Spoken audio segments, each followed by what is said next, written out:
पुस्तक कथा पंजाब, संपादक डॉक्टर हरिभजन सिंह। कहानी रासलीला, कहानीकार सुजान सिंह। ਝਾਕੀ ਪਹਿਲੀ। ਮੈਂ ਉਦੋਂ ਕੋਈ ਨਵਾਂ 10 ਸਾਲਾਂ ਦਾ ਹੋਵਾਂਗਾ। ਜਿਸ ਕੋਠੀ 'ਚ ਅਸੀਂ ਰਹਿੰਦੇ ਸੀ ਉਸ ਦੇ ਵਿੱਚ ਰਹਿਣ ਲਈ 3 ਟੱਬਰਾਂ ਲਈ ਖੁੱਲ੍ਹੀ ਥਾਂ ਸੀ।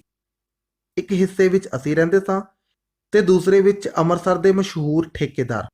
ਤੀਸਰਾ ਵੀ ਇੱਕ ਹਿੰਦੂ ਵਪਾਰੀ ਸੀ ਤੇ ਉਸ ਦੀ ਉਮਰ ਮੇਰੀ ਹੁਣ ਦੀ ਪਰਖ ਅਨੁਸਾਰ 60-65 ਸਾਲ ਦੀ ਸੀ। ਉਹ ਮੇਰੇ ਜਨਮ ਤੋਂ ਹੀ ਇਸ ਬਾੜੀ 'ਚ ਰਹਿੰਦਾ ਸੀ ਤੇ ਮੇਰੇ ਨਾਲ ਬੜਾ ਪਿਆਰ ਕਰਦਾ ਸੀ। ਮੈਂ ਸੁਣਿਆ ਸੀ ਕਿ ਉਸ ਦਾ ਉਸ ਤੋਂ ਸਿਵਾ ਹੋਰ ਕੋਈ ਨਹੀਂ ਸੀ।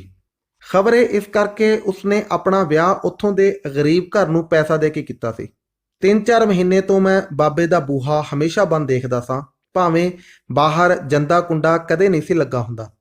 ਇੱਕ ਦਿਨ ਜਦ ਮੈਂ ਸਕੂਲੋਂ ਮੁੜਿਆ ਤਾਂ ਉਹ ਬੂਹਾ ਖੁੱਲ੍ਹਾ ਸੀ ਤੇ ਮੈਂ ਬਾਬੇ ਨੂੰ ਅੰਦਰ ਵੇਖ ਕੇ ਲਾਡ ਨਾਲ ਬਾਬਾ ਬਾਬਾ ਕਰਦਾ ਜਿਉਂ ਹੀ ਅੰਦਰ ਵੜਿਆ, ਤਿਉਂ ਹੀ ਉਸ ਘੂਰੀ ਵੱਟ ਕੇ ਚਪੇੜ ਦਿਖਾਈ ਤੇ ਮੂੰਹ ਦੇ ਅੱਗੇ ਉਂਗਲ ਰੱਖ ਕੇ ਚੁੱਪ ਰਹਿਣ ਦਾ ਇਸ਼ਾਰਾ ਕਰਦਿਆਂ ਬਾਹਰ ਨਿਕਲ ਜਾਣ ਨੂੰ ਆਖਿਆ। ਮੈਂ ਹੈਰਾਨ ਸਾਂ ਤੇ ਹੈਰਾਨੀ ਦੇ ਨਿਸ਼ਾਨ ਜ਼ਰੂਰ ਬਾਬੇ ਦੇ ਚਿਹਰੇ ਤੋਂ ਪੜੇ ਹੋਣਗੇ। ਮੈਂ ਪਿਛਲੇ ਪੈਰੀਂ ਵਾਪਸ ਮੁੜਿਆ ਹੀ ਸਾਂ ਕਿ ਬਾਬੇ ਨੇ ਮੈਨੂੰ ਬਸਤੇ ਸਮੇਤ ਕੁੱਛੜ ਚੁੱਕ ਲਿਆ ਤੇ ਬਾਹਰ ਲਿਆ ਕੇ ਇੱਕ ਆਨਾ ਮੇਰੀ ਤਲੀ ਤੇ ਰੱਖ ਕੇ ਕਿਹਾ, ਕ੍ਰਿਸ਼ਨ, ਹੁਣ ਮੈਨੂੰ ਚਾਚਾ ਆਖਿਆ ਕਰ, ਕਹੇਂਗਾ ਨਾ? ਆਪਣੇ ਸਵਾਲ ਦਾ ਜਵਾਬ ਮੇਰੇ ਹਾਂ ਵਿੱਚ ਸਿਰ ਹਿਲਾਉਣ ਤੋਂ ਲੈ ਕੇ ਉਸ ਮੈਨੂੰ ਪਿਆਰ ਨਾਲ ਥੱਲੇ ਉਤਾਰ ਦਿੱਤਾ। ਘਰ ਪਹੁੰਚਦਿਆਂ ਹੀ ਝਾਈ ਜੀ ਨੇ ਦੁੱਧ ਦਾ ਗਿਲਾਸ ਦਿੱਤਾ ਤੇ ਆਖਿਆ ਕਿ ਨਿੱਕੀ ਜਿਹੀ ਪਰੌਂਠੀ ਹੁਣੇ ਲਾ ਦਿੰਨੀ ਆ। ਇੰਨੇ ਨੂੰ ਬਾਬੇ ਦੀ ਨੌਕਰਾਣੀ ਮੈਨੂੰ ਬੁਲਾਉਣ ਲਈ ਆ ਗਈ। ਝਾਈ ਨੇ ਆਖਿਆ, ਜਾ ਕਾਕਾ, ਤੇਰੇ ਤਾਏ ਨੇ ਸੱਦਿਆ ਹੋਣਾ ਏ। ਮੈਂ ਹੈਰਾਨ ਹੋ ਕੇ ਪੁੱਛਿਆ, ਕਿਹੜਾ ਤਾਇਆ? ਠੇਕੇਦਾਰ ਤਾਇਆ? ਝਾਈ ਨੇ ਉੱਤਰ ਦਿੱਤਾ, ਕੱਪੜੇ ਵਾਲਾ ਤਾਇਆ। ਮੈਂ ਕਿਹਾ, ਬਾਬਾ ਤੇ ਆਖਦਾ ਸੀ ਮੈਂ ਤੇਰਾ ਚਾਚਾ। ਝਾਈ ਹੱਸ ਪਈ ਤੇ ਆਖਿਆ, ਆਹੋ, ਉਸੇ ਸੱਦਿਆ ਏ, ਇਹ ਉਸ ਦੀ ਨਵੀਂ ਨੌਕਰਾਣੀ ਏ। ਕਾਕਾ, ਤੇਰੀ ਤਾਈ ਨੇ ਸੱਦਿਆ ਹੋਣਾ ਏ। ਮੈਂ ਇਹੋ ਜਿਹੀਆਂ ਗੱਲਾਂ ਸੁਣ ਕੇ ਚਕਰਾ ਜੇ ਗਿਆ। ਪਰੌਂਠੀ ਮੁੜ ਖਾਣ ਦੇ ਖਿਆਲ ਨਾਲ ਮੈਂ ਨੌਕਰਾਣੀ ਨਾਲ ਤੁਰ ਪਿਆ। ਮੈਂ ਜਦ ਚਾਚੇ ਦੇ ਅੰਦਰ ਵੜਿਆ ਤਾਂ ਉਸਨੇ ਮੈਨੂੰ ਪਹਿਲੇ ਵਾਂਗ ਕੁੱਛੜ ਚੁੱਕ ਲਿਆ ਤੇ ਉਸੇ ਤਰ੍ਹਾਂ ਮੈਨੂੰ ਵੱਖੀ ਵਾਲੇ ਕਮਰੇ ਵਿੱਚ ਲੈ ਗਿਆ। ਲੋਹੇ ਦੇ ਪਲੰਘ ਲਾਗੇ ਇੱਕ ਲੰਮੀ ਅਲਮਾਰੀ ਦੇ ਆਦਮ ਕੱਦ ਸ਼ੀਸ਼ੇ ਵਿੱਚ ਇੱਕ ਕਣਕ ਭਿੰਨੀ ਪਤਲੀ ਮਲੂਕ ਤੀਵੀਂ ਆਪਣੇ ਗੋਡਿਆਂ ਤੱਕ ਲੰਮੇ ਕਾਲੇ ਭਾਰੇ ਵਾਲਾਂ ਨੂੰ ਸੰਵਾਰ ਰਹੀ ਸੀ। ਸ਼ੀਸ਼ੇ ਵਿੱਚੋਂ ਸਾਨੂੰ ਆਉਂਦਿਆਂ ਵੇਖ ਕੇ ਉਸ ਮੂੰਹ ਸਾਡੇ ਵੱਲ ਕਰਨ ਤੋਂ ਪਹਿਲਾਂ ਪੰਜਾਬੀ ਰਿਵਾਜ ਅਨੁਸਾਰ ਸਾੜੀ ਦਾ ਪੱਲਾ ਸਿਰ ਤੇ ਲੈ ਲਿਆ। ਚਾਚਾ ਜੀ ਨੇ ਕਿਹਾ, ਕ੍ਰਿਸ਼ਨ, ਤੇਰੀ ਚਾਚੀ। ਮੈਂ ਘਰ ਦੀ ਸਿੱਖਿਆ ਮੁਜਬ ਚਾਚੀ ਜੀ ਦੇ ਪੈਰਾਂ ਤੇ ਮੱਥਾ ਟੇਕਣ ਲਈ ਉਤਰਿਆ ਤਾਂ ਚਾਚੀ ਨੇ ਪੈਰ ਪਿਛਾਂਹ ਖਿੱਚ ਲਏ ਤੇ ਮੈਨੂੰ ਫੜ ਕੇ ਆਪਣੇ ਨਾਲ ਘੁੱਟ ਲਿਆ। ਮੇਰੀਆਂ ਬਾਹਾਂ ਜੋ ਮਸੀਂ ਉਸ ਦੀ ਕਮਰ ਤੱਕ ਪਹੁੰਚੀਆਂ ਸਨ, ਪਿਆਰ ਨਾਲ ਦੁਆਲੇ ਕੱਸੀਆਂ ਗਈਆਂ। ਉਸਨੇ ਮੇਰੇ ਸਿਰ ਦੇ ਵਾਲਾਂ ਵਿੱਚ ਲੰਮੇ ਲੰਮੇ ਕੋਮਲ ਤੇ ਪੋਟੇ ਫੇਰਦਿਆਂ ਕਿਹਾ, ਕਿੱਡਾ ਪਿਆਰਾ ਹੈ ਇਹ ਬਾਲਕ। ਰਾਮ ਪਿਆਰੀ, ਚਾਚੇ ਨੇ ਕਿਹਾ, ਇਹ ਮੈਨੂੰ ਵੀ ਬੜਾ ਪਿਆਰਾ ਹੈ। ਮੈਂ ਇਸ ਨੂੰ ਪੋਟਿਆਂ ਨਾਲ ਮਿਣ ਕੇ ਪਾਲਿਆ ਹੈ। ਮੈਨੂੰ ਚੇਤਾ ਹੈ ਜਦ ਮੈਂ ਚਾਚੀ ਦੇ ਦੁਆਲਿਓਂ ਆਪਣੀਆਂ ਬਾਹਾਂ ਖੋਲ੍ਹੀਆਂ ਸਨ ਤਾਂ ਉਸ ਇੱਕ ਡੂੰਘਾ ਸਾਹ ਖਿੱਚਿਆ ਸੀ। ਚਾਚੇ ਨੇ ਪੁੱਛਿਆ, ਕਿਉਂ, ਕੀ ਗੱਲ ਹੈ ਪਿਆਰੀ? ਕੁਝ ਨਹੀਂ। ਉਸ ਫਿਰ ਉਸੇ ਤਰ੍ਹਾਂ ਕਰਦਿਆਂ ਕਿਹਾ ਤੇ ਕੁਝ ਚਿਰ ਠਹਿਰ ਕੇ ਮੈਨੂੰ ਬੜੇ ਪਿਆਰ ਨਾਲ ਪੁੱਛਿਆ, ਤੇਰਾ ਨਾਂ ਕੀ ਹੈ ਬੱਚੇ? ਮੇਰੇ ਦੱਸਣ ਤੇ ਉਸ ਗੈਰ ਪੰਜਾਬੀਆਂ ਵਾਂਗ ਦੁਹਰਾਇਆ, ਕ੍ਰਿਸ਼ਨ ਚੰਦਰ। ਵਾਲ ਬਿਨਾਂ ਸਾਂਭਿਆਂ ਸਾਬਣ ਨਾਲ ਹੱਥ ਧੋ ਕੇ ਇੱਕ ਪਿਰਚ ਵਿੱਚ ਮਲਾਈ ਚੌਲ ਪਾ ਕੇ ਉਸ ਮੈਨੂੰ ਖਾਣ ਲਈ ਦਿੱਤੇ। ਬੜੇ ਸਵਾਦਾਂ ਨਾਲ ਖਾ ਕੇ ਤੇ ਪਰੌਂਠੀ ਦਾ ਚੇਤਾ ਭੁਲਾ ਮੈਂ ਬਾਹਰ ਖੇਡਣ ਤੁਰ ਪਿਆ। ਕੋਈ ਤੀਸਰੇ ਦਿਨ ਮਗਰੋਂ ਦੀ ਗੱਲ ਹੈ ਕਿ ਜਦ ਮੈਂ ਸਕੂਲੋਂ ਮੁੜ ਰਿਹਾ ਸਾਂ ਤਾਂ ਚਾਚੇ ਦੇ ਥੋੜ੍ਹੇ ਜਿਹੇ ਖੁੱਲ੍ਹੇ ਬੂਹੇ 'ਚੋਂ ਮੈਨੂੰ ਕੋਈ ਪਛਾਣੀ ਹੋਈ ਆਵਾਜ਼ ਬੁਲਾਉਂਦੀ ਜਾਪੀ। ਮੈਂ ਬਸਤੇ ਸਮੇਤ ਬੂਹਾ ਖੋਲ੍ਹ ਕੇ ਅੰਦਰ ਜਾ ਵੜਿਆ। ਅੰਦਰ ਕੋਈ ਨਹੀਂ ਸੀ। ਪਤਾ ਨਹੀਂ ਕਿਉਂ ਮੈਂ ਬਾਹਰ ਦਾ ਬੂਹਾ ਢੋ ਦਿੱਤਾ ਤੇ ਉਸ ਦਿਨ ਵਾਲੇ ਕਮਰੇ ਵੱਲ ਵਧਿਆ। ਚਾਚੀ ਉਸੇ ਤਰ੍ਹਾਂ ਫਿਰ ਵਾਲ ਸੰਵਾਰ ਰਹੀ ਸੀ। ਮੈਨੂੰ ਸ਼ੀਸ਼ੇ ਵਿੱਚੋਂ ਅੰਦਰ ਆਉਂਦਾ ਵੇਖ ਕੇ ਉਸ ਆਪਣਾ ਮੂੰਹ ਮੇਰੇ ਵੱਲ ਮੋੜ ਲਿਆ, ਪਰ ਕੱਲ ਵਾਂਗ ਉਸ ਸਿਰ ਤੇ ਸਾੜੀ ਕੋਈ ਨਾ ਲਈ। ਕੁਝ ਚਿਰ ਝਿਜਕ ਉਸ ਦਿਨ ਵਾਂਗ ਬਾਹਾਂ ਖਿਲਾਰ ਦਿੱਤੀਆਂ। ਮੈਂ ਉੱਥੇ ਖੜੋਤਾ ਹੀ ਉਸ ਦੇ ਗੋਲ ਸੋਹਣੇ ਚਿਹਰੇ ਵੱਲ ਤੱਕਦਾ ਰਿਹਾ। ਹੌਲੀ ਹੌਲੀ ਉਸ ਦੀਆਂ ਅੱਖਾਂ ਵਿੱਚੋਂ 2 ਮੋਟੇ-ਮੋਟੇ ਅੱਥਰੂ ਇਕੱਠੇ ਹੋ ਗਏ। ਮੇਰੇ ਕੋਲੋਂ ਰਿਹਾ ਨਾ ਗਿਆ। ਮੈਂ ਇਹ ਵੀ ਨਾ ਪੁੱਛਿਆ ਕਿ ਉਹ ਰੋਂਦੀ ਕਿਉਂ ਹੈ ਤੇ ਬਾਹਾਂ ਪਸਾਰ ਕੇ ਜਿਉਂ ਹੀ ਅੱਗੇ ਵਧਿਆ ਉਹ ਗੋਡਿਆਂ ਭਾਰ ਹੋ ਗਈ। ਮੇਰੀਆਂ ਦੋਵੇਂ ਬਾਹਾਂ ਉਸ ਦੀ ਪਿੱਠ ਦੁਆਲੇ ਕੱਸੀਆਂ ਗਈਆਂ ਤੇ ਉਸਨੇ ਮੈਨੂੰ ਆਪਣੀ ਛਾਤੀ ਨਾਲ ਕੱਸ ਲਿਆ। ਉਸ ਦਿਨ ਮੈਂ ਪਹਿਲੀ ਵਾਰ ਕੋਮਲਤਾ ਦਾ ਅਹਿਸਾਸ ਕੀਤਾ। ਮੇਰੇ ਪਿੰਡੇ ਵਿੱਚ ਸੱਚ ਦੱਸਦਾ ਹਾਂ ਕੰਬਣੀ ਛਿੜ ਪਈ। ਚਾਚੀ ਨੇ ਸੱਜਾ ਹੱਥ ਢਿੱਲਾ ਕਰਕੇ ਮੇਰੀ ਗੱਲ ਨਾਲ ਆਪਣੀ ਗੱਲ ਲਾ ਲਈ ਤੇ ਕਿੰਨਾ ਹੀ ਚਿਰ ਅਸੀਂ ਇਸੇ ਤਰ੍ਹਾਂ ਰਹੇ। ਆਖਰ ਉਸਦੇ ਹੰਝੂ ਮੇਰੀ ਗੱਲ ਤੋਂ ਵਹਿ ਤੁਰੇ। ਇਹ ਗਿੱਲੇ ਵੀ ਸਨ ਤੇ ਕੋਸੇ ਵੀ। ਮੈਂ ਹੋਸ਼ ਵਿੱਚ ਆ ਗਿਆ ਸਾਂ। ਮੈਂ ਜਦ ਉਸਦੇ ਚਿਹਰੇ ਵੱਲ ਨੇੜਿਓਂ ਤੱਕਿਆ ਤਾਂ ਉਸਦੇ ਬੁੱਲ ਕੰਬ ਰਹੇ ਸਨ, ਅੱਖਾਂ ਮਿੱਟੀਆਂ ਹੋਈਆਂ ਸਨ। ਆਖਰ ਉਸਦੀ ਦੂਸਰੀ ਬਾਂਹ ਵੀ ਢਿੱਲੀ ਹੋਈ ਤੇ ਉਸ ਹੌਲੀ-ਹੌਲੀ ਅੱਖਾਂ ਖੋਲ੍ਹੀਆਂ। ਅੱਜ ਕੱਲ੍ਹ ਦੀ ਸੂਝ ਮੁਜਬ ਮੈਂ ਕਹਿ ਸਕਦਾ ਹਾਂ ਕਿ ਉਹ ਸੁੱਤੀਆਂ ਉੱਠੀਆਂ ਅੱਖਾਂ ਵਾਂਗ ਭਾਰੀਆਂ ਤੇ ਅਲਸਾਈਆਂ ਹੋਈਆਂ ਸਨ। ਮੈਂ ਪੁੱਛਣਾ ਚਾਹਿਆ, ਚਾਚੀ? ਉਸਨੇ ਅੱਧ ਚੋਂ ਹੀ ਰਲੀ ਮਿਲੀ ਬੰਗਲਾ ਤੇ ਹਿੰਦੀ ਵਿੱਚ ਕਿਹਾ, ਕ੍ਰਿਸ਼ਨ ਚੰਦਰ, ਮੇਰਾ ਨਾਮ ਰਾਧਾ ਹੈ। ਰਾਧਾ ਕਹਿ ਕੇ ਆਵਾਜ਼ ਮਾਰਿਆ ਕਰੋ। ਮੈਂ ਸਿਰ ਨਾਲ ਸੱਤ ਬਚਨ ਕਹਿ ਕੇ ਆਪਣੇ ਪਹਿਲੇ ਸਵਾਲ ਨੂੰ ਭੁੱਲਦਿਆਂ ਪੁੱਛਿਆ, ਚਾਚਾ ਕਿੱਥੇ ਹੈ? ਰਾਧਾ ਨੇ ਆਖਿਆ, ਉਹ ਮੰਗਲਾ ਹਾਟ ਦੁਕਾਨ ਲੈ ਕੇ ਗਿਆ ਹੈ। ਮੱਸਿਆ ਤੋਂ ਸਿਵਾ ਉਹ ਕਦੇ ਇਸ ਵੇਲੇ ਵਿਹਲਾ ਨਹੀਂ ਹੁੰਦਾ। ਨੌਕਰਾਣੀ? ਮੈਂ ਪੁੱਛਿਆ। ਉਹ ਕੱਢ ਦਿੱਤੀ। ਉਸ ਉੱਤਰ ਦਿੱਤਾ, ਉਹ ਚੰਗੀ ਨਹੀਂ ਸੀ ਤੇ ਹੁਣ ਮੈਂ ਸਭ ਕੰਮ ਆਪ ਕਰਿਆ ਕਰਾਂਗੀ। ਅਚਾਨਕ ਉਸ ਨੂੰ ਪਤਾ ਨਹੀਂ ਕੀ ਹੋਇਆ। ਉਸ ਮੇਰੇ ਬਸਤੇ ਨੂੰ, ਜੋ ਹਾਲੇ ਤੱਕ ਮੇਰੇ ਮੋਢੇ ਤੋਂ ਖੱਬੀ ਵੱਖੀ ਵੱਲ ਲਮਕ ਰਿਹਾ ਸੀ, ਉਤਾਰ ਦਿੱਤਾ। ਮੇਰਾ ਕੋਟ ਲਾ ਕੇ ਪਲੰਘ ਤੇ ਸੁੱਟ ਪਾਇਆ। ਮੇਰਾ ਬੂਟ ਤਸਮੇ ਖੋਲ ਕੇ ਲਾ ਦਿੱਤਾ। ਉਸ ਮੇਰੀ ਸੱਜੀ ਲੱਤ ਨੂੰ ਅਗਾਂਹ ਕਰਕੇ ਗੋਡੇ ਤੋਂ ਝੁਕਾ ਦਿੱਤਾ ਤੇ ਲੱਤ ਨੂੰ ਪੱਬ ਪਰਨੇ ਖੜੀ ਰਹਿਣ ਦਿੱਤਾ।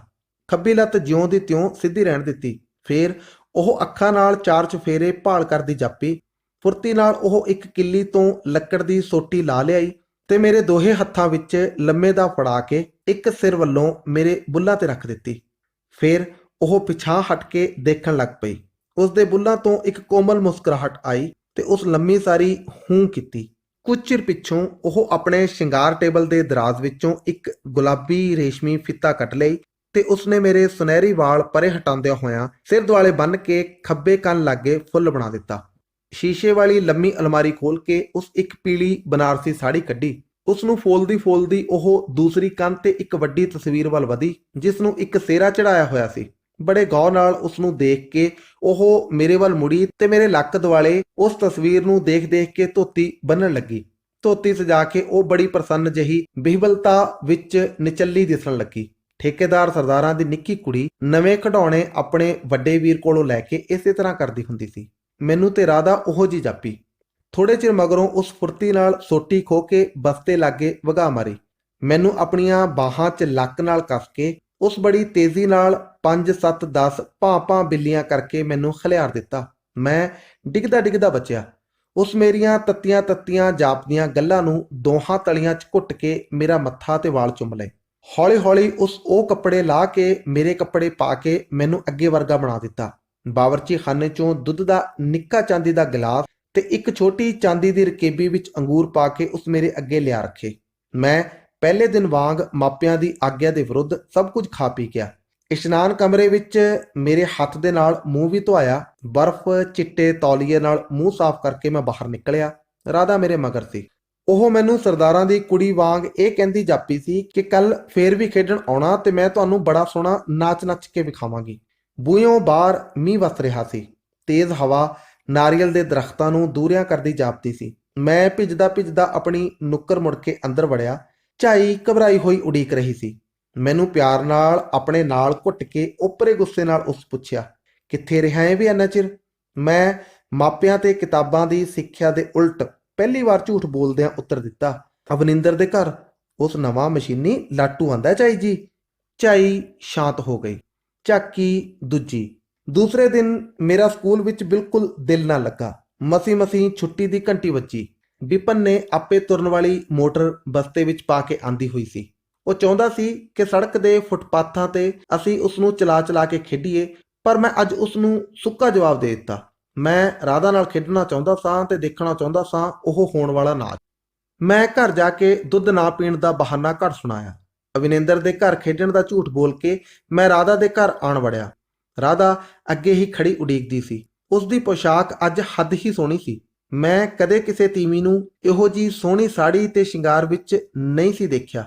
ਉਹ ਮੈਨੂੰ ਆਪਣੀ ਉਂਗਲ ਫੜਾ ਕੇ ਬਾਵਰਚੀ ਖਾਨੇ ਵੱਲ ਲੈ ਗਈ। ਇੱਕ ਆਸਣ ਤੇ ਮੈਨੂੰ ਬਿਠਾ ਕੇ ਉਹ ਆਪ ਭੁੰਜੇ ਹੀ ਬਹਿ ਗਈ। ਸਾਹਮਣੇ ਪਏ ਚਾਂਦੀ ਦੇ ਭਾਂਡਿਆਂ ਵਿੱਚ ਦੁੱਧ ਮਲਾਈ, ਚੌਲ, ਇੱਥੋਂ ਤੱਕ ਕਿ ਫੁਲਕੇ, ਸਬਜ਼ੀ ਤੇ ਮੱਖਣ ਵੀ ਪਏ ਸਨ। ਇੱਕ ਸੁਨਹਿਰੀ ਝਾਲ ਵਾਲੀ ਰਕੇਬੀ ਵਿੱਚ ਉਸ ਰੁੱਤ ਦੇ ਫਲ ਪਏ ਸਨ। ਮੇਰੀ ਨਾਂਹ ਨੁੱਕਰ ਦਾ ਕੋਈ ਖਿਆਲ ਨਾ ਕਰਦਿਆਂ ਉਸ ਚਮਚਿਆਂ ਤੇ ਬੁਰਕੀਆਂ ਨਾਲ ਮੈਨੂੰ ਖੁਆਉਣਾ ਸ਼ੁਰੂ ਕਰ ਦਿੱਤਾ। ਮੈਂ ਝੱਟ ਹੀ ਰੱਜ ਗਿਆ। ਰਾਧਾ ਨੇ ਇਸ਼ਨਾਨ ਕਮਰੇ ਵਿੱਚ ਮੇਰਾ ਮੂੰਹ ਹੱਥ ਸਾਫ਼ ਕਰਵਾਇਆ। ਅਸੀਂ ਵੱਖੀ ਵਾਲੇ ਕਮਰੇ ਵਿੱਚ ਵੜੇ। ਅਗਰਬੱਤੀ ਨਾਲ ਕਮਰਾ ਮਹਿਕਿਆ ਹੋਇਆ ਸੀ। ਸ਼ਿੰਗਾਰ ਟੇਬਲ ਤੇ ਇੱਕ ਚਾਂਦੀ ਦੀ ਥਾਲੀ ਵਿੱਚ ਸੇਰੇ ਫੁੱਲ ਤੇ ਘਿਓ ਦੇ ਅਣਜਗੇ ਦੀਵੇ ਸਨ। ਮੇਰੇ ਦੇਖਦਿਆਂ ਦੇਖਦਿਆਂ ਸਾੜੀ ਦੇ ਲੜ ਵਾਲੇ ਚਾਬੀਆਂ ਦੇ ਗੁੱਛੇ ਵਿੱਚੋਂ ਇੱਕ ਚਾਬੀ ਚੁਣ ਕੇ ਵਾਰਡਰੋਬ ਖੋਲੀ ਗਈ। ਉਸ ਵਿੱਚੋਂ ਇੱਕ ਨਵੀਂ ਪੀਲੀ ਰੇਸ਼ਮੀ ਧੋਤੀ ਕੱਢ ਕੇ ਰਾਧਾ ਨੇ ਪਲੰਘ ਤੇ ਰੱਖੀ। ਇੱਕ ਕਿੱਲੀ ਤੋਂ ਮੋਰ ਦੇ ਖੰਭਾਂ ਦਾ ਇੱਕ ਮੁਕਟ ਲਾਉਂਦਿਆਂ ਰਾਧਾ ਨੇ ਕਿਹਾ, ਕ੍ਰਿਸ਼ਨ ਚੰਦਰ, ਇਹ ਮੈਂ ਆਪਣੇ ਹੱਥੀਂ ਤੁਹਾਡੇ ਲਈ ਬਣਾਇਆ ਹੈ। ਮੈਂ ਹਾਲੀ ਵੀ ਹੈਰਾਨ ਖੜਾ ਸਾਂ। ਜਦ ਰਾਧਾ ਨੇ ਸ਼ਿੰਗਾਰ ਟੇਬਲ ਦੇ ਦਰਾਜ਼ ਚੋਂ ਇੱਕ ਮੁਰਲੀ ਕੱਢ ਲਿਆਂਦੀ। 10 ਮਿੰਟਾਂ ਦੇ ਅੰਦਰ ਧੋਤੀ ਮੁਕਟ ਸਿਹਰੇ ਤੇ ਬੰਸਰੀ ਨਾਲ ਸਜਾ ਕੇ ਮੈਨੂੰ ਕੱਲ ਵਾਂਗ ਖੜਾ ਕੀਤਾ ਗਿਆ।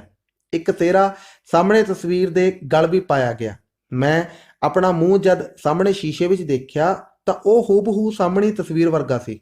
ਮੈਂ ਪੁੱਛਿਆ, ਰਾਧਾ, ਉਹ ਕਿਸ ਦੀ ਮੂਰਤ ਹੈ? ਉਸ ਮੁਸਕਰਾਉਂਦਿਆਂ ਕਿਹਾ, ਤੁਹਾਨੂੰ ਪਤਾ ਹੀ ਨਹੀਂ? ਕ੍ਰਿਸ਼ਨ ਚੰਦਰ ਦੀ। ਮੇਰੀ? ਮੈਂ ਪੁੱਛਿਆ। ਹਾਂ, ਕ੍ਰਿਸ਼ਨ ਚੰਦਰ ਦੀ। ਮਾਚਸ ਬਾਲ ਕੇ ਥਾਲੀ ਵਿਚਲੇ ਪੰਜੇ ਦੀਵੇ ਜਗਾਏ ਗਏ ਤੇ ਰਾਧਾ ਦੋਹਾਂ ਹੱਥਾਂ ਵਿੱਚ ਉਹਨਾਂ ਨੂੰ ਲੈ ਕੇ ਹਾਜ਼ਰ ਹੋਈ। ਮੇਰੇ ਸਾਹਮਣੇ ਖੜੋ ਕੇ ਉਸ ਦੋਵੇਂ ਅੱਖਾਂ ਮੀਟ ਲਈਆਂ। ਅੱਖਾਂ ਖੋਲ ਕੇ ਥਾਲੀ ਦੇ ਇੱਕ ਕੰਢੇ ਤੇ ਘੋਲੇ ਹੋਏ ਕੇਸਰ ਤੇ ਚੌਲਾਂ ਦਾ ਉਸ ਆਪਣੀ ਚੀਚੀ ਨਾਲ ਦੀ ਉਂਗਲ ਨਾਲ ਮੈਨੂੰ ਟਿੱਕਾ ਲਾ ਦਿੱਤਾ। ਮੈਨੂੰ ਖਬਰੇ ਕੀ ਸੁੱਝੀ। ਮੈਂ ਵੀ ਆਪਣੀ ਉਸੇ ਉਂਗਲ ਨੂੰ ਕੇਸਰ ਲਾ ਕੇ ਹੱਥ ਉਸ ਦੇ ਮੱਥੇ ਵੱਲ ਵਧਾਇਆ। ਉਸ ਮੱਥਾ ਝੁਕਾ ਦਿੱਤਾ। ਮੇਰੀ ਉਂਗਲੀ ਲੱਗਦਿਆਂ ਹੀ ਉਹ ਕੰਬ ਉੱਠੀ। ਉਸ ਦੀ ਦੀਵਿਆਂ ਵਾਲੀ ਥਾਲੀ ਉਸ ਦੇ ਹੱਥਾਂ ਵਿੱਚ ਕੰਬੀ। ਦੀਵਿਆਂ ਦੀਆਂ ਲੱਟਾਂ ਕੰਬੀਆਂ, ਧੂਫ ਦਾ ਧੂੰਆਂ ਕੰਬਿਆ ਤੇ ਘੁੰਗਰੂਆਂ ਵਰਗੀ ਛਣਕਦੀ ਆਵਾਜ਼ ਖਬਰੇ ਕਿਵੇਂ ਉਸ ਦੇ ਪੈਰਾਂ ਵਿੱਚੋਂ ਕੰਬੀ। ਇੱਕਦਮ ਉਹ ਆਪਣੀ ਥਾਂ ਤੋਂ ਹਿੱਲੀ ਤੇ ਇਉਂ ਅਗਾਂਹ ਵਧੀ ਜਿਵੇਂ ਤਿਲਕ ਕੇ ਡਿੱਗਣ ਲੱਗੀ ਹੋਵੇ, ਪਰ ਝੱਟ ਹੀ ਉਹ ਸੰਭਲ ਗਈ। ਹੌਲੀ ਹੌਲੀ ਉਸ ਦੇ ਤਿਲਕਣ ਤੇ ਸੰਭਲਣ ਦੀ ਚਾਲ ਵੱਧਦੀ ਗਈ। ਮੈਂ ਸਮਝ ਗਿਆ ਕਿ ਨਾਚ ਸ਼ੁਰੂ ਹੈ। ਉਸ ਦੇ ਲੱਕ ਝੁਕਾਉਣ ਨਾਲ ਉਸ ਦੇ ਖੁੱਲੇ ਵਾਲ ਧਰਤੀ ਨੂੰ ਛੂਹ ਜਾਂਦੇ ਸਨ। ਉਹ ਹਵਾ ਦੀ ਪੁਤਲੀ ਲਹਿਰਾਂ ਵਾਂਗ ਦੂਰੀ ਹੀ ਹੋ ਜਾਂਦੀ ਸੀ। ਚਾਲ ਤੇਜ਼ ਹੋਣੀ ਸ਼ੁਰੂ ਹੋਈ। ਘੁੰਗਰੂਆਂ ਦੀ ਘੁੱਕਰ ਨਾਲ ਕਮਰੇ ਵਿੱਚ ਇੱਕ ਸੁਰਤਾ ਜਿਹੀ ਛਾ ਗਈ। ਚਾਲ ਹੋਰ ਤੇਜ਼ ਹੋ ਗਈ। ਜਗਦੀਆਂ ਜੋਤਾਂ ਦਾ ਇੱਕ ਚੱਕਰ ਮੇਰੇ ਦੁਆਲੇ ਵੱਜ ਗਿਆ। ਮੇਰੀਆਂ ਅੱਖਾਂ ਅੱਗੇ ਭੰਬਰ ਤਾਰੇ ਉੱਡਣ ਲੱਗ ਪਏ। ਮੇਰੇ ਦੁਆਲੇ ਕਈ ਰਾਧਾਂ ਦਿਸਣ ਲੱਗ ਪਈਆਂ। ਮੇਰੀ ਆਪਣੀ ਸ਼ਕਲ ਦੇ ਕਈ ਮੁੰਡੇ ਮੇਰੀ ਹੁਣ ਦੀ ਪੋਸ਼ਾਕ ਵਿੱਚ ਉਹਨਾਂ ਨਾਲ ਸਨ। ਮੇਰੇ ਉੱਤੇ ਮੇਰਾ ਆਪਣਾ ਕਾਬੂ ਘੱਟ ਮਾਲੂਮ ਹੁੰਦਾ ਸੀ। ਇਉਂ ਮਾਲੂਮ ਹੋਣ ਲੱਗਾ ਜਿਵੇਂ ਕਿਸੇ ਨੇ ਮੇਰੀਆਂ ਉਂਗਲਾਂ ਮੁਰਲੀ ਦੀਆਂ ਛੇਕਾਂ ਤੇ ਬਦੋ-ਬਦੀ ਰੱਖ ਦਿੱਤੀਆਂ ਹਨ। ਮੈਂ ਵੱਡੇ ਛੇਕ ਤੇ ਹੇਠਲਾ ਬੁੱਲ ਰੱਖ ਕੇ ਫੂਕ ਮਾਰੀ। ਮੇਰੀਆਂ ਨਿੱਕੀਆਂ ਨਿੱਕੀਆਂ ਉਂਗਲਾਂ ਖਬਰੇ ਕਿੱਦਾਂ ਉਹਨਾਂ ਛੇਕਾਂ ਤੇ ਨਾਚ ਕਰਨ ਲੱਗ ਪਈਆਂ। ਮੈਂ ਕਦੇ ਬੰਸਰੀ ਨਹੀਂ ਵਜਾਈ ਸੀ ਤੇ ਨਾ ਹੀ ਹੁਣ ਕੋਈ ਸਾਜ਼ ਵਜਾ ਸਕਦਾ ਹਾਂ, ਪਰ ਉਸ ਵੇਲੇ ਵਰਗੀ ਬੰਸਰੀ ਮੈਂ ਕਿਸੇ ਉਸਤਾਦ ਕੋਲੋਂ ਵੀ ਨਹੀਂ ਸੀ ਸੁਣ ਸਕਿਆ। ਹੌਲੀ ਹੌਲੀ ਮੇਰੀਆਂ ਉਂਗਲਾਂ ਢਿੱਲੀਆਂ ਪੈਣੀਆਂ ਸ਼ੁਰੂ ਹੋ ਗਈਆਂ। ਨਾਚ ਦੀ ਚਾਲ ਘਟਦੀ ਘਟਦੀ ਘਟ ਗਈ। ਰਾਧਾ ਇੱਕ ਰਹਿ ਗਈ, ਮੈਂ ਇੱਕ ਰਹਿ ਗਿਆ। ਕਮਰੇ ਵਿੱਚ ਕਬਰ ਵਰਗੀ ਚੁੱਪ ਛਾ ਗਈ। ਰਾਧਾ ਸ਼ਰਾਬੀਆਂ ਵਾਂਗ ਹੁਲਾਰੇ ਖਾ ਰਹੀ ਸੀ, ਪਰ ਦੀਵਿਆਂ ਵਾਲੀ ਥਾਲੀ ਨੂੰ ਨਹੀਂ ਸੀ ਡਿੱਗਣ ਦਿੰਦੀ। ਮੈਂ ਆਪਣੀ ਥਾਂ ਛੱਡ ਕੇ ਅਗਾਂਹ ਵਧਿਆ। ਥਾਲੀ ਉਸ ਦੇ ਹੱਥੋਂ ਫੜ ਕੇ ਸ਼ਿੰਗਾਰ ਟੇਬਲ ਤੇ ਰੱਖਣ ਦੀ ਦੇਰੀ ਹੀ ਸੀ ਕਿ ਉਹ ਧੜਮ ਕਰਕੇ ਭੁੰਜੇ ਡਿੱਗ ਪਈ। ਮੁਰਲੀ ਮੰਜੇ ਤੇ ਸੁੱਟ ਕੇ ਮੈਂ ਉਸ ਨੂੰ ਸਾਂਭਿਆ। ਪਤਾ ਨਹੀਂ ਉਦੋਂ ਮੇਰੇ ਵਿੱਚ ਇੰਨਾ ਬਲ ਕਿੱਥੋਂ ਆ ਗਿਆ ਸੀ। ਮੈਂ ਹਰ ਹਾਲਤ ਵਿੱਚ ਆਪਣੇ ਆਪ ਨੂੰ ਪੂਰਾ ਆਦਮੀ ਸਮਝਦਾ ਸਾਂ। ਆਪਣੀ ਧੋਤੀ ਦੇ ਪੱਲੇ ਨਾਲ ਮੈਂ ਉਸ ਨੂੰ ਪੱਖਾ ਕਰਕੇ ਪੂਰੀ ਹੋਸ਼ ਵਿੱਚ ਲਿਆਂਦਾ। ਉਸ ਉੱਠ ਕੇ ਮੇਰੀ ਗੱਲ ਚੁੰਮ ਲਈ। ਕੰਬਣੀਆਂ ਦਾ ਹੜ ਮੇਰੀ ਨਸ-ਨਸ ਵਿੱਚ ਫਿਸ ਗਿਆ। ਮੈਂ ਨੀਮ ਬੇਹੋਸ਼ੀ ਦੀ ਹਾਲਤ ਵਿੱਚ ਉਸ ਨੂੰ ਆਪਣੀ ਗਲਵੱਕੜੀ ਵਿੱਚ ਲੈ ਲਿਆ। ਉਹ ਵੀ ਫੇਰ ਕੰਬੀ ਤੇ ਇੱਕ ਵਾਰੀ ਆਪਣੀਆਂ ਬਾਹਾਂ ਵਿੱਚ ਮੈਨੂੰ ਘੁੱਟ ਕੇ ਮੇਰੀਆਂ ਬਾਹਾਂ ਵਿੱਚ ਆਪਣੇ ਆਪ ਨੂੰ ਨਿਸਰਲ ਸੁੱਟ ਦਿੱਤਾ। ਮੈਂ ਉਸ ਦੀਆਂ ਗੱਲਾਂ ਚੁੰਮੀਆਂ, ਬੁੱਲ ਚੁੰਮੇ, ਅੱਖਾਂ ਚੁੰਮੀਆਂ, ਵਾਲ ਚੁੰਮੇ, ਪਰ ਉਹ ਨਿਸਰਲ ਪਈ ਸੀ। ਮੈਂ ਉਸ ਦੇ ਚਿਹਰੇ ਵੱਲ ਵੇਖਣ ਲੱਗ ਪਿਆ। ਕੁਝ ਚਿਰ ਮਗਰੋਂ ਉਸ ਆਪਣੀਆਂ ਨੀਮ ਬੇਹੋਸ਼ ਅੱਖਾਂ ਖੋਲ੍ਹੀਆਂ ਤੇ ਝੱਟ ਹੀ ਬੰਦ ਕਰ ਲਈਆਂ। ਅਚਾਨਕ ਬੂਹਾ ਖੜਕਿਆ। ਅਸੀਂ ਉੱਠ ਖੜੋਤੇ। ਕੋਈ ਆਵਾਜ਼ ਨਾ ਆਈ। ਮੈਂ ਫੇਰ ਪਹਿਲਾਂ ਵਾਂਗ ਕ੍ਰਿਸ਼ਨ ਬਣਾਇਆ ਗਿਆ। ਕਾਫੀ ਦੇਰ ਹੋ ਗਈ ਸੀ ਜਦ ਮੈਂ ਆਪਣੇ ਘਰ ਪਹੁੰਚਿਆ। ਝਾਕੀ ਤੀਜੀ। ਡਾਕਟਰ ਨੂੰ ਦਿਖਾਇਆ ਗਿਆ। ਉਸ ਦੱਸਿਆ ਕਿ ਮੇਰੀ ਸਿਹਤ ਬਿਲਕੁਲ ਠੀਕ ਹੈ। ਫਿਰ ਭੁੱਖ ਕਿਉਂ ਨਹੀਂ ਲੱਗਦੀ ਇਸ ਨੂੰ? ਮੇਰੇ ਪਿਤਾ ਜੀ ਨੇ ਡਾਕਟਰ ਤੋਂ ਪੁੱਛਿਆ। ਹਾਜ਼ਮਾ ਤਾਂ ਦਰੁਸਤ ਹੈ, ਡਾਕਟਰ ਨੇ ਜਵਾਬ ਦਿੱਤਾ। ਸਕੂਲ ਦੇ ਇਮਤਿਹਾਨ ਦੀ ਰਿਪੋਰਟ ਚੰਗੀ ਸੀ, ਪਰ ਫਿਰ ਵੀ ਮੇਰੀ ਨਿਗਰਾਨੀ ਰੱਖੀ ਜਾਣ ਲੱਗ ਪਈ। ਮੈਂ ਰੋਜ਼ ਰਾਧਾ ਦੇ ਜਾਂਦਾ ਸਾਂ। ਇਸ ਦਾ ਕਦੇ ਕਿਸੇ ਨੂੰ ਸ਼ੱਕ ਹੀ ਨਹੀਂ ਸੀ, ਪਰ ਮੇਰੀ ਝਾਈ ਜੀ ਜਿਨ੍ਹਾਂ ਨੂੰ ਮੇਰੀ ਰਾਤ ਦੀ ਰੋਟੀ ਰੋਜ਼ ਨਾ ਖਾਣ ਕਰਕੇ ਫਿਕਰ ਲੱਗਾ ਰਹਿੰਦਾ ਸੀ, ਖੁਫੀਆ ਪੁਲਿਸ ਵਾਂਗ ਮੇਰੇ ਮਗਰ ਲੱਗ ਗਏ। ਇੱਕ ਦਿਨ ਜਦ ਮੈਂ ਰਾਧਾ ਵੱਲ ਗਿਆ ਤਾਂ ਉਹ ਦੱਬੇ ਪੈਰੀ ਲੁਕ ਲੁਕ ਕੇ ਮੇਰੇ ਪਿੱਛੇ ਗਏ। ਬੂਹਾ ਅੰਦਰੋਂ ਬੰਦ ਹੋ ਜਾਣ ਦੀ ਹਾਲਤ ਵਿੱਚ ਉਹ ਅੰਦਰ ਨਾ ਆ ਸਕੇ। ਬਾਹਰ ਬੂਹੇ ਨਾਲ ਕੰਨ ਲਾ ਕੇ ਖਬਰੇ ਕਿੰਨਾ ਚਿਰ ਖੜੇ ਰਹੇ ਹੋਣਗੇ। ਨਾਚ ਮੁੱਕਣ ਤੋਂ ਮਗਰੋਂ ਸਾਨੂੰ ਉਹਨਾਂ ਦੀਆਂ ਤੇਜ਼ ਆਵਾਜ਼ਾਂ ਸੁਣਾਈ ਦਿੱਤੀਆਂ। ਉਹ ਉੱਚੀ ਉੱਚੀ ਕਹਿ ਰਹੇ ਸਨ, ਰਾਮ ਪਿਆਰੀ, ਰਾਮ ਪਿਆਰੀ। ਮੈਂ ਤਾਂ ਡਰ ਗਿਆ, ਪਰ ਰਾਧਾ ਨੇ ਉਹ ਕੱਪੜੇ ਛੇਤੀ ਲਾ ਦਿੱਤੇ ਤੇ ਮੇਰੇ ਪਾ ਦਿੱਤੇ। ਮੂੰਹ ਹੱਥ ਆਵਾਜ਼ਾਂ ਦੀ ਵਾਛੜ ਵਿੱਚ ਹੀ ਧੁਆ ਦਿੱਤੇ ਗਏ। ਮੈਨੂੰ ਫੇਰ ਉਸੇ ਅੰਦਰ ਲੁਕਾ ਕੇ ਉਹ ਬਾਹਰ ਨਿਕਲੀ ਤੇ ਬੂਹਾ ਖੋਲ ਕੇ ਮੇਰੀ ਝਾਈ ਜੀ ਨੂੰ ਪੁੱਛਿਆ, ਕੀ ਗੱਲ ਏ? ਝਾਈ ਜੀ ਨੇ ਗੁੱਸੇ ਭਰੀਆਂ ਅੱਖਾਂ ਨਾਲ ਪੁੱਛਿਆ, ਕ੍ਰਿਸ਼ਨ ਕਿੱਥੇ ਆ? ਰਾਧਾ ਨੇ ਆਖਿਆ, ਇੱਥੇ ਕਿੱਥੇ ਹੋਵੇਗਾ, ਮੈਂ ਆਪ ਅੰਦਰ ਵੜਦਾ ਵੇਖਿਆ। ਝਾਈ ਜੀ ਨੇ ਕੜਕ ਕੇ ਕਿਹਾ, ਮੈਂ ਅੰਦਰ ਦੇਖਦੀ ਹਾਂ। ਰਾਧਾ ਨੇ ਬੜੀ ਸ਼ਾਂਤੀ ਨਾਲ ਕਿਹਾ, ਮੇਰੇ ਸੁੱਤਿਆਂ ਸੁੱਤਿਆਂ ਕਈ ਵਾਰੀ ਅੰਦਰ ਦਾ ਬੂਹਾ ਅੜਾ ਕੇ ਕੱਲਾ ਖੇਡਦਾ ਰਹਿੰਦਾ ਹੈ। ਅੰਦਰ ਆ ਕੇ ਉਸ ਮੈਨੂੰ ਬਾਹਾਂ ਤੋਂ ਫੜ ਲਿਆ। ਮੈਂ ਡਰ ਨਾਲ ਨਿਤਾਣਿਆਂ ਵਾਂਗ ਕੰਬ ਰਿਹਾ ਸੀ। ਰਾਧਾ ਨੇ ਹੌਲੀ ਜਿਹੀ ਕਿਹਾ, ਡਰੋ ਨਾ ਮੇਰੇ ਕ੍ਰਿਸ਼ਨ, ਅਸੀਂ ਚੋਰੀ ਨਹੀਂ ਕੀਤੀ, ਪਾਪ ਨਹੀਂ ਕੀਤਾ। ਮੈਂ ਹੌਸਲਾ ਕਰਕੇ ਉਸੇ ਤਰ੍ਹਾਂ ਤਰੀਕ ਦਾ ਉਸ ਨਾਲ ਬਾਹਰ ਆਂਦਾ ਗਿਆ। ਮੇਰੀ ਬਾਂਹ ਝਾਈ ਜੀ ਨੂੰ ਫੜਾਉਂਦਿਆਂ ਉਸ ਆਖਿਆ, ਆਹ ਲਓ ਫੜੋ ਆਪਣਾ ਮੱਖਣ ਚੋਰ। ਅੰਦਰਲੇ ਕਮਰੇ ਵਿੱਚ ਲੁਕਿਆ ਹੋਇਆ ਸੀ। ਮੇਰੀ ਝਾਈ ਮੈਨੂੰ ਛੱਡ ਕੇ ਅੰਦਰ ਵੜ ਗਈ। ਵੱਖੀ ਵਾਲੇ ਕਮਰੇ ਵਿੱਚ ਖਿਲ ਰਹੀਆਂ ਚੀਜ਼ਾਂ ਤੇ ਜਗਦੀਆਂ ਜੋਤਾਂ ਦੇਖ ਕੇ ਉਸ ਉੱਚੀ ਦਿੱਤੀ ਕੀਤਾ ਤੇ ਇੱਕ ਸ਼ੱਕ ਭਰੀ ਨਜ਼ਰ ਰਾਧਾ ਤੇ ਸੁੱਟ ਕੇ ਬੜੀ ਆਕੜ ਨਾਲ ਮੁੜ ਆਈ। ਆਉਂਦਿਆਂ ਹੀ ਮੈਨੂੰ ਪੈਣੀਆਂ ਸ਼ੁਰੂ ਹੋ ਗਈਆਂ। ਰਾਧਾ ਛਡਾਉਣ ਵਾਸਤੇ ਬਾਹਰ ਆਈ, ਪਰ ਫਿਰ ਅੰਦਰ ਮੁੜ ਗਈ, ਫਿਰ ਆਈ, ਫਿਰ ਮੁੜ ਗਈ। ਮੇਰੀ ਗੱਲ ਤੇ ਇੱਕ ਚਪੇੜ ਪੈਂਦਿਆਂ ਹੀ ਉਹ ਇਕੱਠੀ ਹੋ ਜਾਂਦੀ ਸੀ। ਝਾਕੀ 4। ਕਮਰੇ ਵਿੱਚ ਮੈਨੂੰ ਡੱਕ ਕੇ ਝਾਈ ਜੀ ਪਿਤਾ ਨੂੰ ਉਡੀਕਦੇ ਰਹੇ। ਮੈਂ ਜਾਣ ਕੇ ਘੁਰਾੜੇ ਮਾਰਨ ਲੱਗ ਪਿਆ। ਬੜੇ ਪ੍ਰੇਮ ਨਾਲ ਝਾਈ ਜੀ ਨੇ ਪਿਤਾ ਜੀ ਨੂੰ ਰੋਟੀ ਖਵਾਈ। ਰੋਟੀ ਖਾ ਕੇ ਕੁਝ ਚਿਰ ਬਰਾਂਡੇ ਵਿੱਚ ਟਹਿਲਣ ਮਗਰੋਂ ਪਿਤਾ ਜੀ ਆਪਣੇ ਪਲੰਗ ਤੇ ਆ ਲੈਟੇ। ਝਾਈ ਜੀ ਨੇ ਵੀ ਬਾਕੀ ਦੇ ਕੰਮ ਖਤਮ ਕਰਕੇ ਆਪਣੀ ਮੰਜੀ ਮੱਲੀ। ਕੁਝ ਚਿਰ ਮਗਰੋਂ ਝਾਈ ਜੀ ਨੇ ਹੌਲੀ ਜਿਹੀ ਕਿਹਾ, ਏ ਜੀ ਜਾਗਦੇ ਹੋ? ਪਿਤਾ ਜੀ ਨੇ ਪਾਸਾ ਮੋੜ ਕੇ ਕਿਹਾ, ਆਹੋ। ਮੈਂ ਇੱਕ ਗੱਲ ਕਰਨੀ ਸੀ। ਝਾਈ ਜੀ ਨੇ ਇਸ ਲਹਿਜੇ ਵਿੱਚ ਕਿਹਾ ਜਿਵੇਂ ਗੱਲ ਬੜੀ ਜ਼ਰੂਰੀ ਹੋਵੇ। ਕੀ ਗੱਲ ਹੈ? ਝਾਈ ਨੇ ਅੱਜ ਜੋ ਕੁਝ ਦੇਖਿਆ ਸੀ ਆਖ ਸੁਣਾਇਆ ਤੇ ਅੰਤ ਵਿੱਚ ਕਿਹਾ, ਖਬਰੇ ਕੀ ਕਰਦੀ ਰਹਿੰਦੀ ਹੈ ਬੰਗਾਲਣ ਜਾਦੂਗਰਨੀ, ਮੇਰੇ ਲਾਲ ਨੂੰ ਅੰਦਰ ਵਾੜ ਕੇ। ਪਿਤਾ ਜੀ ਨੇ ਉੱਤਰ ਦਿੱਤਾ, ਸ਼ੁਦੈਣ ਨਾ ਬਣਿਆ ਕਰ ਸੋਦਾ। ਝਾਈ ਜੀ ਦੇ ਬਹੁਤ ਜ਼ੋਰ ਦੇਣ ਤੇ ਪਿਤਾ ਜੀ ਨੇ ਆਖਿਆ, ਅੱਛਾ ਮਿਲਾਂਗੇ ਬੁੱਢੇ ਨੂੰ ਸਵੇਰੇ। ਝਾਕੀ 5ਵੀਂ। ਤੀਜੇ ਦਿਨ ਜਦੋਂ ਮੈਂ ਸਕੂਲੋਂ ਮੁੜਿਆ, ਮੈਂ ਆਪਣੇ ਘਰ ਜਾਣ ਦੀ ਥਾਂ ਪਹਿਲੋਂ ਹੀ ਰਾਧਾ ਦੇ ਘਰ ਵੱਲ ਮੁੜਿਆ। ਬੂਹਾ ਚੌੜ ਚਪੱਟ ਖੁੱਲ੍ਹਾ ਸੀ। ਅੰਦਰ ਕੋਈ ਸਮਾਨ ਨਹੀਂ ਸੀ। ਮੈਂ ਅੱਖਾਂ ਮਲ ਕੇ ਗੌਰ ਨਾਲ ਫੇਰ ਤੱਕਿਆ, ਫਿਰ ਵੀ ਨਹੀਂ ਸੀ। ਮੈਂ ਨਾਲ ਦੇ ਕਮਰੇ ਵਿੱਚ ਗਿਆ, ਉੱਥੇ ਵੀ ਕੋਈ ਨਹੀਂ ਸੀ। ਮੈਨੂੰ ਇਦਾਂ ਪ੍ਰਤੀਤ ਹੋਣ ਲੱਗਾ ਜਿਵੇਂ ਮੇਰੇ ਸਰੀਰ ਨਾਲੋਂ ਕੋਈ ਅੰਗ ਕੱਟ ਲਿਆ ਗਿਆ ਹੈ। ਮੈਂ ਬਸਤੇ ਸਮੇਤ ਕਮਰੇ ਦੀ ਇੱਕ ਨੁੱਕਰ ਵਿੱਚ ਧਸ ਗਿਆ। ਇਦਾਂ ਮਾਲੂਮ ਹੁੰਦਾ ਸੀ ਜਿਵੇਂ ਮੈਂ ਪਤਾਲ ਵੱਲ ਜਾ ਰਿਹਾ। ਅਚਾਨਕ ਕਿਸੇ ਮੇਰੀ ਬਾਂਹ ਆਣ ਪਕੜੀ। ਪਹਿਲਾਂ ਮੈਂ ਸਮਝਿਆ ਰਾਧਾ ਹੋਏਗੀ, ਪਰ ਬਾਂਹ ਬੜੇ ਜ਼ੋਰ ਦੀ ਫੜੀ ਗਈ ਸੀ। ਮੈਂ ਉਤਾਂਹ ਤੱਕਿਆ, ਝਾਈ ਸੀ। ਮੈਂ ਰੋ ਰਿਹਾ ਸਾਂ। ਝਾਈ ਮੈਨੂੰ ਧੂ ਕੇ ਆਪਣੇ ਪਾਸੇ ਵੱਲ ਲਿਜਾ ਰਹੀ ਸੀ।